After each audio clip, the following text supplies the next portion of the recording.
for some football. I don't know about you. Who else could it be but your man Lou? Yeah. The LouieTeeNetwork is powered by MusicHead University. MusicHeads, classes in session. Turn me up. Enroll on YouTube now.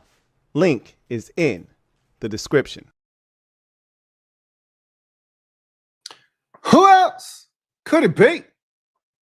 For me, your man, Louie T. Welcome to Divisional Round Weekend Overtime.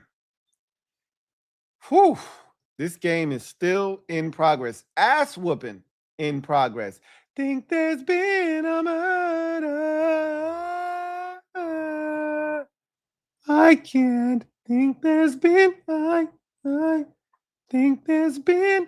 Think there's been a murder. You know what this reminds me of? Poor 49ers fans. Reminds me of my team last year in the NFC Championship game. You go on the road, super confident after a big win on the road, and you think you got a chance to set the world on fire, right? Shock the world. Now, the 49ers have a ton of injuries, and they had a ton more happen tonight, and so they really had no chance. But you couldn't have had a worse start to the game for the 49ers. They never actually gave themselves, at least the Commanders last year, gave themselves a chance. They were in that ball game right until about 2 minutes left in the first half. That's when shit started to unravel for them. The 49ers never gave themselves a chance. Opening kickoff, 97-yard return for a touchdown, and the wheels pretty much fell off from there. I thought there were a couple of moments that kind of defined the 49ers in this game that was unfortunate for them, but when it's bad, it's really bad. I won't talk your head off long. There's not much for me to say. The score is 41-6. I don't really have a lot to say other than Seattle was extremely dominant tonight. This is the second time in a row we've seen them play the 49ers in 3-week span, and they've done this to them twice now. The last one wasn't as egregious and ass whooping as this, obviously, but yikes. I'll just say this. 49ers down 7-0. They get the ball, and they've got a shot. As a matter of fact, I think it might have been 10-0 at this point. I think it was 10-0 at this point. And they're trying to settle things down, get back in the game. And matter of fact, it might have been 7-0. It was 7-0. It was 7-0 because they gave up the kickoff return, and then they put a little drive together, and they were moving the football. I don't know. It might have been 10. I don't remember. When it's 41-6, you don't really remember the particulars of the game sometimes. But they put a drive together, and they got to fourth down, and I thought the officials granted a timeout way too late to the Seahawks. And maybe it was loud. No, it was not maybe. It was super loud. That opening kickoff was reminiscent of the Beastquake in terms of the amount of noise that I heard coming from that stadium. For the Seahawks, who haven't really been a great home team necessarily, I say that they were 14-3 in the #1 seed, so how dare I say they weren't a great home team? They've only lost 3 games this season, and I think 2 of them came at home, but they only lost 3 on the season, so they still were great at home, but they weren't as dominant at home as they were on the road. That's nor here nor there. The bottom line is they still have a very distinct home field advantage. And boy, was it loud after that kickoff return for the touchdown. Wow. My God.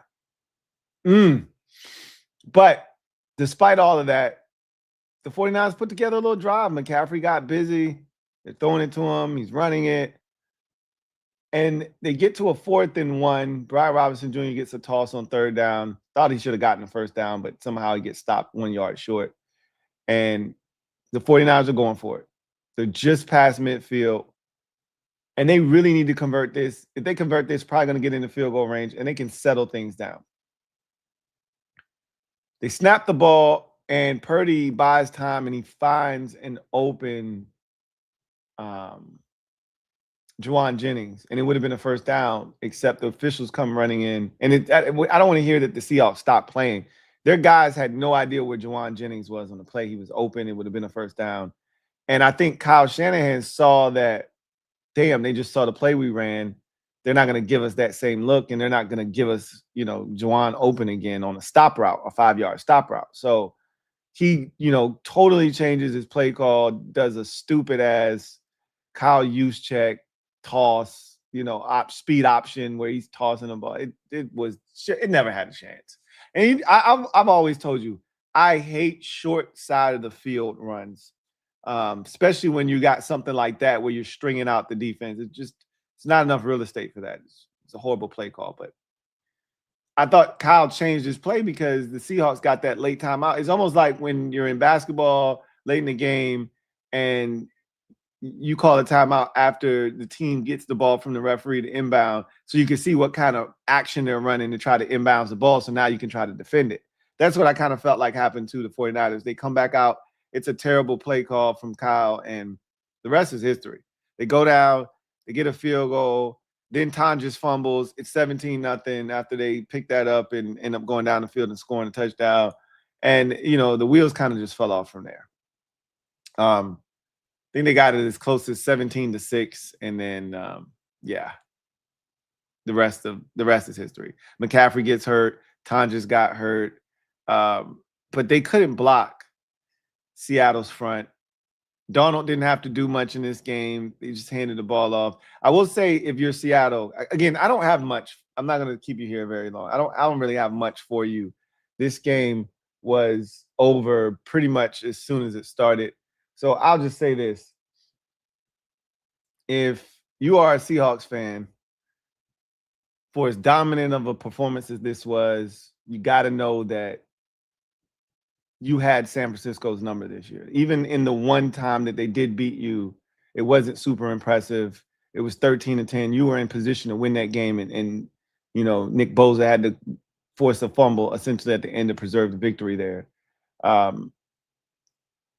Whomever you play in a championship game, whether it be the Rams or it be the Bears, if it's the Bears, you'll probably beat them too. If it's the Rams, you could be in some trouble. Another family member, one that had you pretty much dead to rights at home just a month ago and let you off the hook. So crazy play we've never seen before on the 2-point conversion, all that nonsense. But that's probably who you don't want to see, to be honest with you. But I just wanted to say that the Zach Charbonnet injury could loom huge, right? Like, he's a big part of what you do offensively, especially when you get down in the red zone and you want to hand it off. K9 was outstanding tonight, had 3 touchdowns. He was spectacular, but that 1-2 punch, that two-headed monster of Charbonnet and K9 has been fantastic for you. And Charbonnet at times has been the lead dog in him going down. Don't know the extent of the injury. Hopefully he's okay, but never came back in the game. Didn't seem like something that was just minor. We'll see what happens. But outside of that, kind of came out unscathed. And the defense was just dominant. Turnovers galore. Another Ernest Jones interception. Forced Brock Purdy to fumble. Jake Tonjes was ripped of the football. Guys were stepping up, making plays. Tariq Woolen had a nice knockaway to start the second half on a pass to Juwan Jennings that would have been a big game. I mean, the big sack by Leonard Williams on a 4th down. And that's another play that I want to talk about. That was when the game was over for me.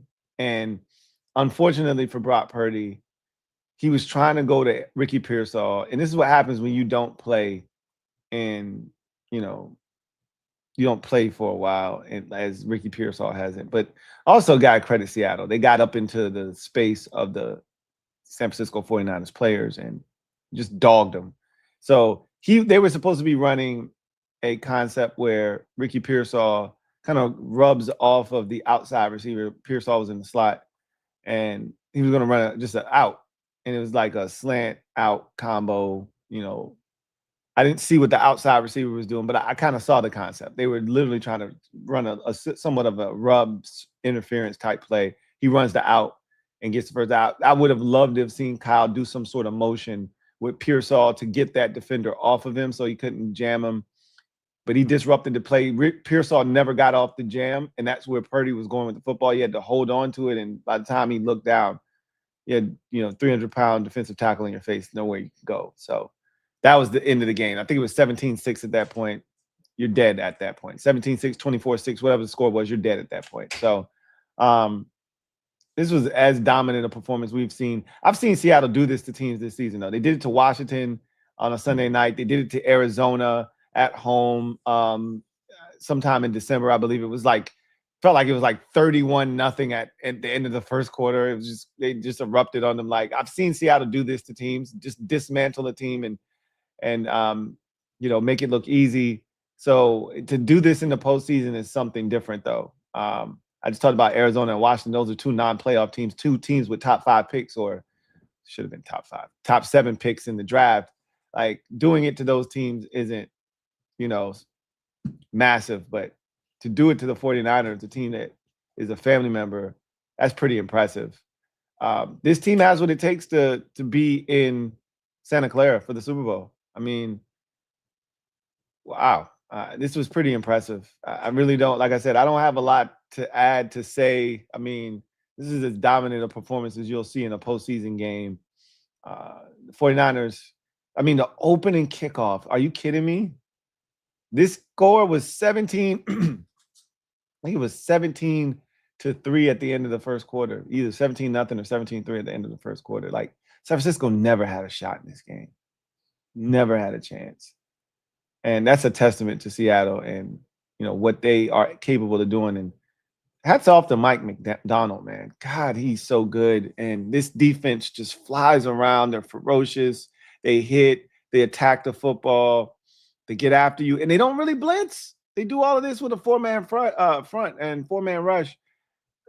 Like I said, Seattle's the best defense in the NFC, and the Texans are the best defense in the AFC, and the Texans are the best defense in the NFL as a whole. I think Seattle is the second best defense, and you kind of saw that again tonight. In case you forgot, in Week 18, quick reminder in the divisional round, Seattle is not to be fooled with, trifled with, or reckoned with, and they will be heading to the NFC Championship game where they'll await the winner of Rams, Bears, which I told you guys before this game started, I thought this was going to be this wasn't going to be a fun game. Now, I did not think it was going to be an unsatisfactory game because it would get this out of hand. I just thought it wouldn't be fun to watch. It wouldn't be aesthetically pleasing, but I couldn't have imagined this type of ass whooping. I am absolutely shocked at just how badly the 49ers got their asses whooped in this game. This is straight BTA action activity to the likes of which we haven't seen since the NFC Championship game last year. I mean, really, since the Super Bowl last year. The Eagles did it to both the Commanders in the championship game and the Chiefs in the Super Bowl. But you just don't expect these types of ass whoopings in the playoffs. That's all. That's you expect competitive football. And I think we've gotten spoiled too. Wild card weekend was crazy. The first game of the divisional round was outstanding overtime. I knew this game wasn't going to be fun, but I did not expect it to be one that was out of hand by halftime. Yikes. Anyway, this Seahawks team feels like they've got what it takes to represent the NFC in the Super Bowl. They were the #1 seed for a reason. I still don't believe in Sam Darnold, and I think if the Rams are their opponent, I do think they're going to lose. But they're so good defensively. They're gonna be in whatever game. It doesn't matter who the opponent is. They're gonna be in the game, have a shot. I still don't believe in Darnold though. Still don't believe in him. And if the opponent next week is the Rams, I do believe the Rams are going to the Super Bowl. But I told you I thought that was that was the Super Bowl representative for me in the NFC anyway, was the Rams. That could change tomorrow if they don't get it done against the Bears on the road. We'll see what happens. But wowzers. Let's get a quick word from our sponsor. Come back on the other side, get to the comment section. I'll get you out of here. I told you I'm not going to talk your head off. This one, I don't really have much to say, right? Sleeper. Sleeper is the best way to experience and connect over sports together. It's a one-stop shop for all your sports needs. You can celebrate and chat on games in real time with other users, get the fastest scores, blazing fast news and alerts right at your fingertips, play in fantasy leagues, and win real money on pick contests. So enjoy sports the way they were meant to, together. Download the #1 sports app today.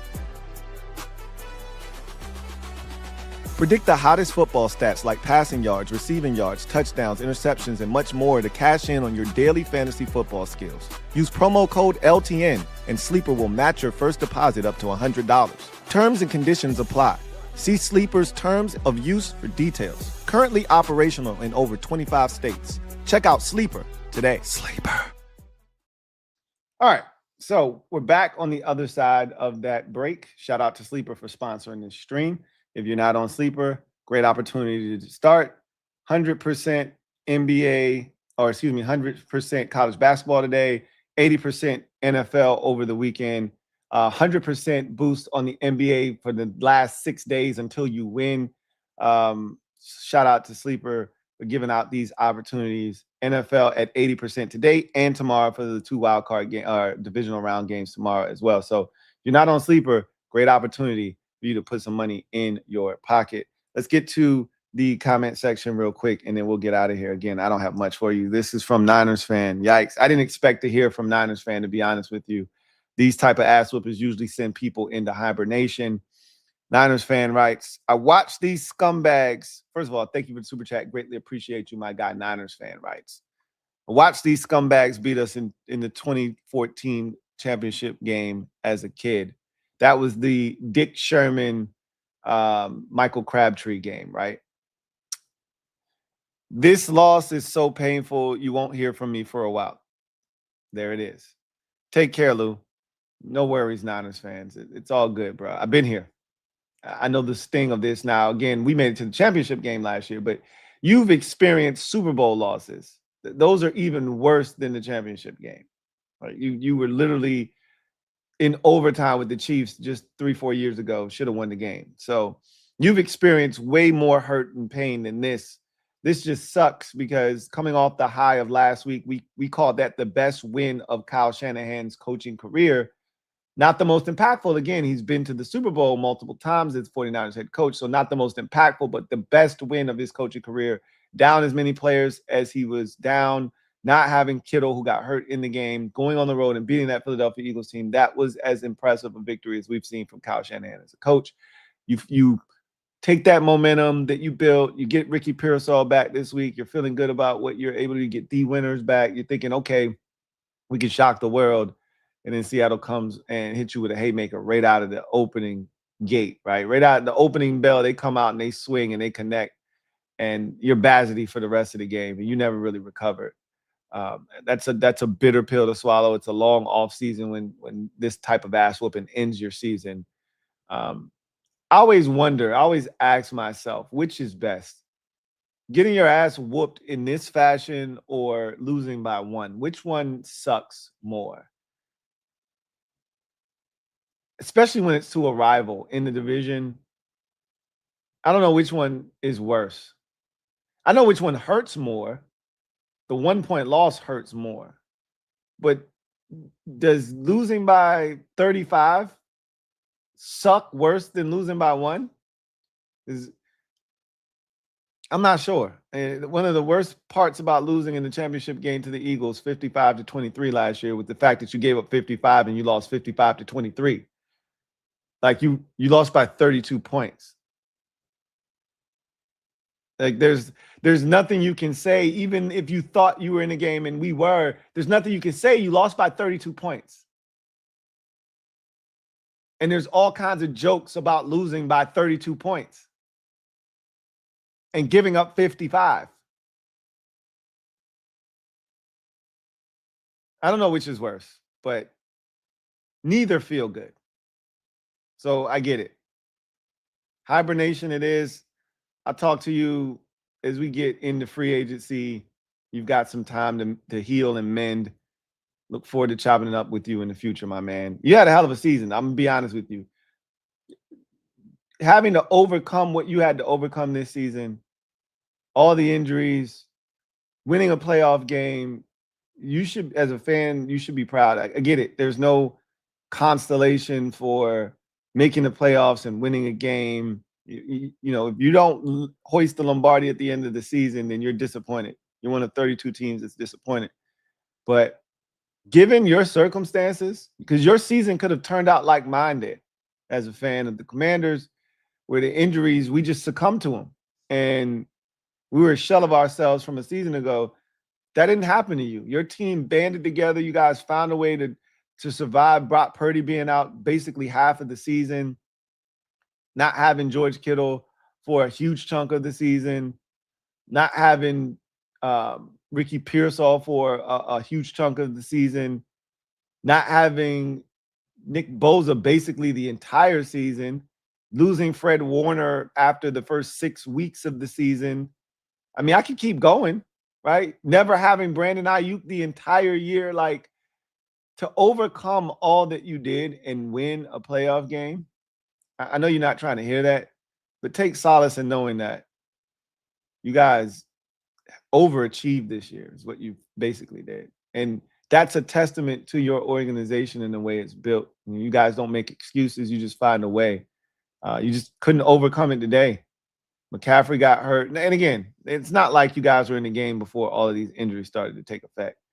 Before Tonders got hurt, before McCaffrey got hurt, you were already getting your dick put in the dirt. So at the end of the day, hell of a season. You did the Lord's work last week. You did the Lord's work last week. So you'll always have a fan in me because you did the Lord's work last week. But Seattle ain't Philadelphia. That's for damn sure. You had to find that out the hard way today.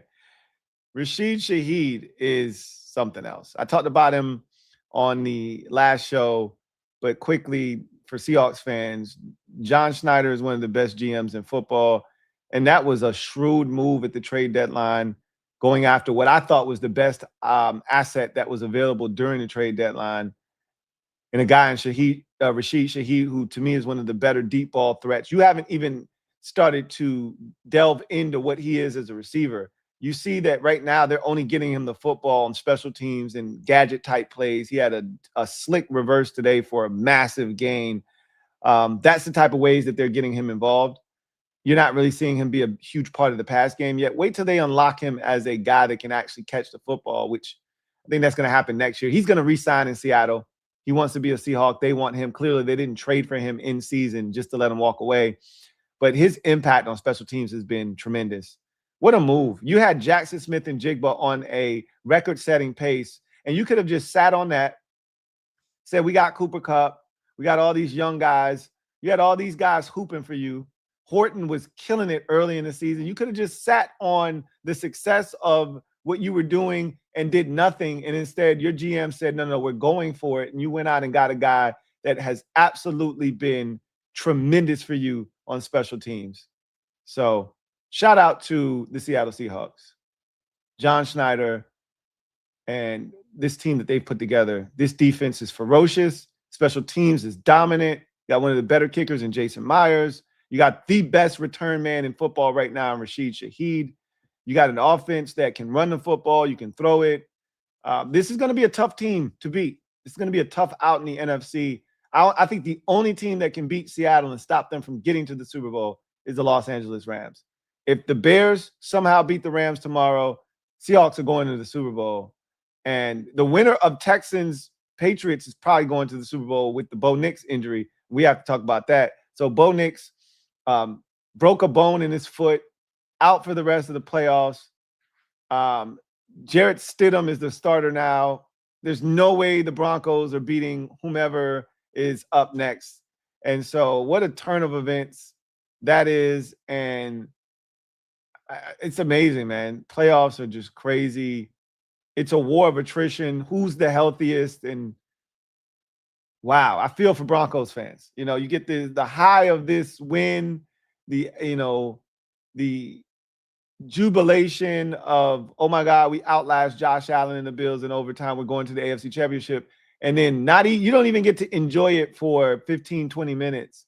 And news comes out that your starting quarterback is a broken bone in his foot and he's going to miss the rest of the postseason. And Jarrett Stidham is your starter in the AFC Championship game. I've never seen anything like this before. Unbelievable. Unbelievable. So the AFC Championship game, no matter what happens, is tainted. You can't enjoy that. Jarrett Stidham is quarterback. You can't enjoy that. Our only hope is we get Seahawks Rams. That's our only hope. That is our only hope. The best possible matchup in the Super Bowl was Allen versus Stafford. That possibility is now gone by the wayside. And so you may get some Darnold versus Stroud in the Super Bowl. Could you imagine the yuckiness of that? You could get some 13-3 2018 Patriots Rams Super Bowl action. Wow, what a nasty Super Bowl that was. That could be what type of time we could be on in the Super Bowl this year. Stroud and that mess of an offense versus Darnold. And again, that defense, we saw Darnold against that Texas defense earlier this season. It wasn't pretty. Boy, it was nasty. We could get some of that in the Super Bowl. Brace yourselves. This could get really interesting depending on how these games shake out. But boy, things just got really interesting really fast. Abel Ambrosio, thank you for the super chat. Greatly appreciate you. Thank you for being a member of the MOBB, who writes, another coach hired and prayers to Knicks. Falcons hired Kevin Stefanski. I knew he would get a job this cycle. I thought the Browns made a mistake by firing him. The Browns had a lot wrong fundamentally with their organization. To me, Kevin Stefanski was not one of the things that was wrong with that organization fundamentally. But again, that's not my problem. But Stefanski is the perfect man for the job in Atlanta. There's so much talent there. They bring back Kyle Pitts. I think you should bring back the whole band, right? Bring back Kyle Pitts. Bring back Tyler Algier. Run this thing back offensively. Michael Penix Jr. is interesting, though, because I don't know about him. But if you give Kevin Stefanski Kirk Cousins with that offense, look out. In a weak NFC South division that didn't have a team with a winning record this season, look out for the Atlanta Falcons. I'll just tell you that much. And I wonder if he's going to bring his whole crew with him from Cleveland. Like, is he going to go bring Jim Schwartz with him if Schwartz doesn't get a head coaching job, which I doubt Schwartz gets a head coaching job? Is he going to bring Jim Schwartz with him to be, you know what? They still have Albrecht as their defensive coordinator. It sounds like Albrecht is just going to be thrown on him like, hey, this is your defensive coordinator, bro. You handle the offense, Albrecht take care of the defense. So Schwartz sounds like he's still available. Well, we'll see what happens, right? But that's a big hire for the Falcons. We already know Harbaugh officially agreed to his deal with the Giants. So that is a thing that makes the Giants 1,000% better right off the rip. So we're starting to see the dominoes falling, right? Giants get Harbaugh. That was probably the number one guy on a lot of teams' list. So now you scratch him off and you go to plan B immediately. And I think Harbaugh was the first domino. Now I think you're going to start to see a lot of these head coaching vacancies be filled because teams were waiting to see what Harbaugh did before they made their move. Now that Harbaugh's made a decision, they can start to make their moves. And I think you're going to start seeing these teams make hires one by one. And Falcons fall in line, hire Stefanski. We'll see who's next. I think the Titans will be next, to be honest with you. And then we'll continue to see these vacancies filled. I don't know if you're a Commanders fan or not out there. You watched this game, but you can't tell me you weren't impressed with the Seahawks defense. Again, Carl Scott, folks. I'm just going to say his name again. Carl Scott, everybody. Carl Scott. If it's not going to be Brian Flores, doesn't feel like it's going to be B-Flow, Carl Scott me, please. Carl Scott me, please. Off to another world. Thank you for the super chat. Greatly appreciate you. Who writes, Trent got PTSD from his Redskins versus Seahawks days. Yeah, this was pretty rough, to say the least. This one was pretty rough. This was brutal to watch. This one was brutal to watch. Barry Curtis, thank you for being a member for 15 months. Who writes, it's like Seattle defense moves at a different speed. You're not wrong. That's what it feels like. But when you got guys on the field that move at that pace, like Nick Amanawari moves like a corner at safety. Ernest Jones moves like a safety, an athletic safety at the linebacker position. You got defensive linemen that move like linebackers. Like, that's the type of time they're on, bro. Byron Murphy moves like a linebacker. Like, Leonard Williams moves like a linebacker. We watched him pick off a pass against the Jets last year and rumble for like 90 yards for a touchdown. He was moving, bro. He was motoring. Their defense just moves at a different rate of speed. But when you're allowed to play freely and you're cut loose and you know what to do, you can fly around because you're not thinking. You're not shackled and you're not tied down. There is no bondage to thinking. You're not having a cluttered mind. You just go out and play ball. I'm with you. It feels like their defense is moving at warp speed when I watch them. Hawks Command, thank you for the super chat. Greatly appreciate you. Thank you for being a member of the MOBB. Hawks Command writes, Lawrence face on that sack fumble, Superman. He's playing really well right now. I remember when we were rumored to be interested in him. I wanted no parts of him. I still don't. I don't think he would have been this good with us. He's allowed to be this good because he's around dogs. He would have been a focal point of our defense had he been in Washington. In Seattle, no one's even thinking about DeMarcus Lawrence. He's an afterthought on that defensive line. Leonard Williams, Byron Murphy, they're flying around. You're like, oh, shit. Leonard, DeMarcus Lawrence.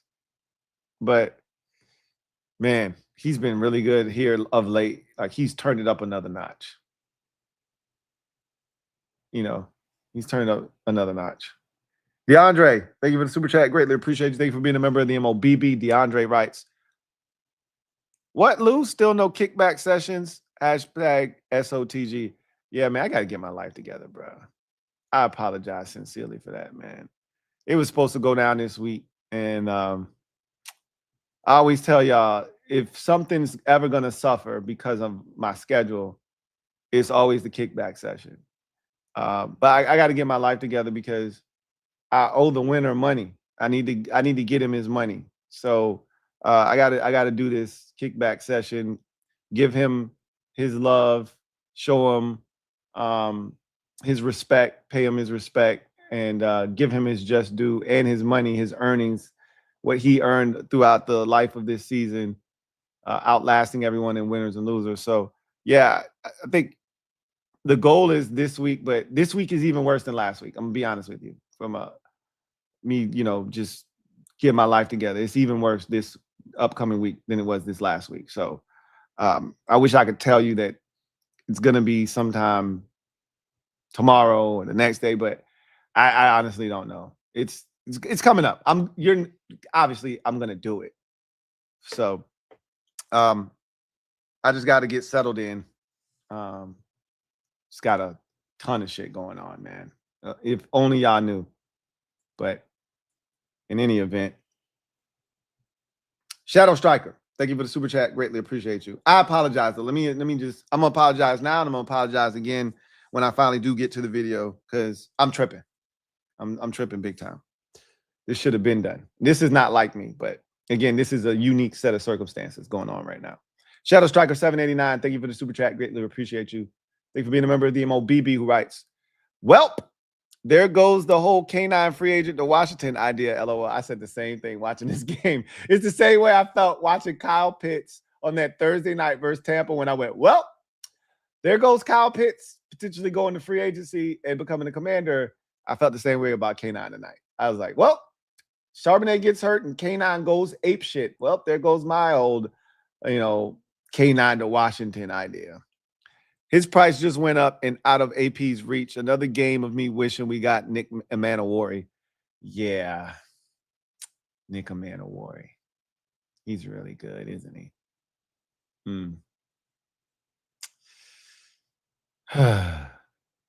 Another guy that was on the board in the second round, and we chose Johnny Newton. What can you do, right? Let me just double check on that. I'm pretty sure Nick Manawari was drafted after Johnny Newton was. But let me not spread slanderous lies. Let me not do that. Nick Manawari was drafted 35th. Yeah. I think we hold on. I think we had the 36th pick, not the 34th. I don't know why I keep thinking 34th. I think we had the 36th pick. So he might have been gone right before our pick. Let's see.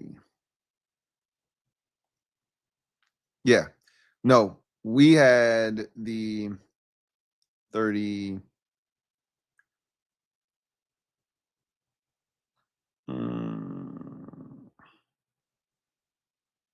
Could have sworn we had an early. No, you know what? I'm thinking of wrong draft. I'm thinking about 2024 draft. This was the 2025 draft. We didn't have. I don't even think we had a second round pick. I don't think we had a second round pick. No, yes, we did. We had the late second round pick. I'm tripping. We didn't have. What round did we not have a pick? We didn't have a third round pick. We didn't have a third round pick, right? Then we jumped back in the fray in the fourth round. Yep. Yeah. We didn't have a third round pick. Damn, he's good. And we could have had him. I don't regret, them drafting Josh Connolly Jr. I don't regret it. But Nick Manawari is really good. He's really good, right? Sheesh. Chief on Chief. Barry Curtis, thank you for the super chat. Greatly appreciate it. Thank you for being a member of the MOBB. My guy Barry Curtis writes, do you still think Philly re-signs Phillips, or do you think we have a shot at him now? No, they're going to re-sign him. Howie didn't trade for Jalen Phillips to just let him walk away in free agency. This is the thing. Unless you're chasing a chip, which the Eagles were technically, but unless you're chasing a chip and that's all you were ever interested in, it was always a rental. Teams don't give away draft capital at the trade deadline for a 2 to 3 month rental. Generally, if I'm trading for a guy who's on an expiring contract, I'm going to want to re-up with that guy. I was very interested in that player. Hence, I was willing to give up the draft cap. Like, Howie Roseman doesn't give up third-round picks just for the sake of giving up third-round picks. He gave up that third-round pick because he fully intends on re-signing Jalen Phillips. So, no, I don't think we have a shot at him. Just like the Seahawks didn't trade for Rashid Shaheed just to let him walk in free agency. They have every intention of re-signing him to a long-term deal. Generally, when you trade for a guy at the trade deadline, that's what you're looking to do. It's a move for now and into the future. Just like when we traded for Marshawn Lattimore. It was a move for that season, but it was also into the future. Now, we didn't have to re-sign him or do anything like that because he was under contract for multiple years. But that was the point of the trade, right? Help us now, help us into the future. That's what Jalen Phillips is going to be doing for the Philadelphia Eagles. So, no, I don't think we have a shot at getting him. But I won't stop you from dreaming. Dream. Go ahead. Dream away. Anyway, I digress. That's going to do it for me, your man Louie T, here on Divisional Round Weekend Overtime. Ass whooping deluxe tonight as the Seattle Seahawks destroy, dismantle, disassemble, devour the San Francisco 49ers 41-6. This game was never close. It never had a chance to be competitive. The opening kickoff returned for a touchdown, and the Seahawks never looked back as they stomp a mud hole in the 49ers, their family member. Damn, it's a shame what they did to their family member. As a wise man once said, it's a damn shame what they did to that dog. It's a damn shame what they did to them 49ers tonight, man. Chalk outline right there. A lot of caution, yellow tape. Sheesh. Better luck next time. 41-6, 35-point ass thrashing by the Seattle Seahawks. Sam Darnold had an oblique issue going into the game. Didn't even have to bust a sweat tonight. Defense, special teams, and the run game carried the day, and Darnold simply was a passenger tonight. How good it must be to just simply ride. Is up and let me ride. Hell yeah. Anyway, I digress. Ronell Winchester, thank you for the super chat. Greatly appreciate you. Who writes, Bo Nix breaking his ankle in overtime was sad news. It was a great game. I said this at the end of that, at the beginning of my show for that breakdown. Great game, terrible ending. And that makes it an even worse ending, knowing that Bo Nix, broke his foot in the overtime win. Yikes. I feel for Broncos fans. I really do. You fight this hard to get the 1 seed. You go through this hard-fought battle with Denver. You come out on top. You go into your first AFC Championship game in well over a decade. We're talking over 2 decades. And this happens. It's unfortunate. But it's the way the cookie crumbles, man. They have a shot. What a story it would be if they could somehow win with their backup quarterback in there. But those 2 defenses, especially if it's the Texans, report C, it's going to get really ugly for them. But I digress.